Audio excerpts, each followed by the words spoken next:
Hello everybody, January just flying on by. Thanks so much for joining me for another video as we talk about a potential pattern change, finally, right? And how about a very active amount of snow systems as well. Everybody that has shared with me how much they've enjoyed this information and content and find value in it, thank you so much, appreciate it. Getting right to it, an active southeastern portion of the U.S. for the next few days as we deal with a decent amount of rain. We have a couple little clipper-like systems moving across portions of the northern plains through the northeast. This one's going to be a little bit more potent the middle of the week, and this could drop a few inches of snow in spots into Yooper country there in Michigan, and then cross portions of upstate New York and up into New England as well. Then our attention changes over to this active system across the Pacific Northwest. A lot of wind, rain with that near the coast. Snow in the higher elevations from California through the Sierra Nevadas, and then that snow kind of breaks out, moves eastward, and look at that.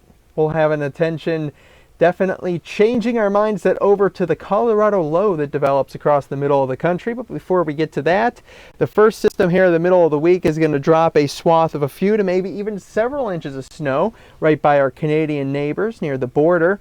It's going to slide up across portions of Canada and move generally off towards the east. No impacts once you get south and towards the southern Great Lakes and Ohio Valley.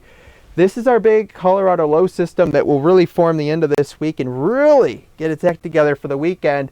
Notice again, this is a decent amount of moisture south, a mixing area here in the middle, and then a pretty heavy snow swath across portions of the north. It's not the same as last week, but similar, and the pattern certainly supports a decent storm, and there's really good model agreement. There could be some moderate to heavy blasts of snow here on the front side and then the northern side of the system as this moves up in towards New England, and we'll have to watch because this is going to send in a lot of cold air on the backside, and actual lake effect snow will be forming and moving across portions of the Great Lakes. This is not going to be one of those patterns that you see hardly any kind of cold air on the backside. We'll actually get a Canadian high pressure that should push down and reinforce things a little bit with cold air as we end the beginning portions of next week and hold on to cold after that.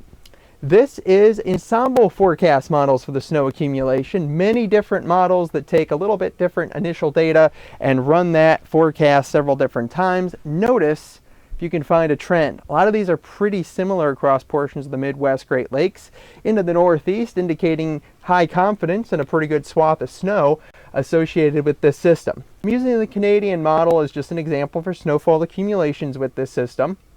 Some models have more snow. I think this is generally realistic, a 5 to 7 inch swath with some isolated areas downwind of the lakes and in higher elevations that do pick up a little bit more. We'll have to keep an eye on it. Again, it's going to be all about the wobble. Is it going to be a little north and south?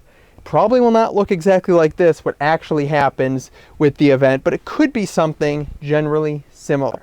I mentioned something about a pattern change. Could it be colder weather actually anchoring in across portions of the middle of the country and then back towards the east? We'll keep the warmth out towards the California area now at this point. This isn't going to be any major widespread Arctic blast, but colder than normal temperatures as we end January and likely get into early February as well.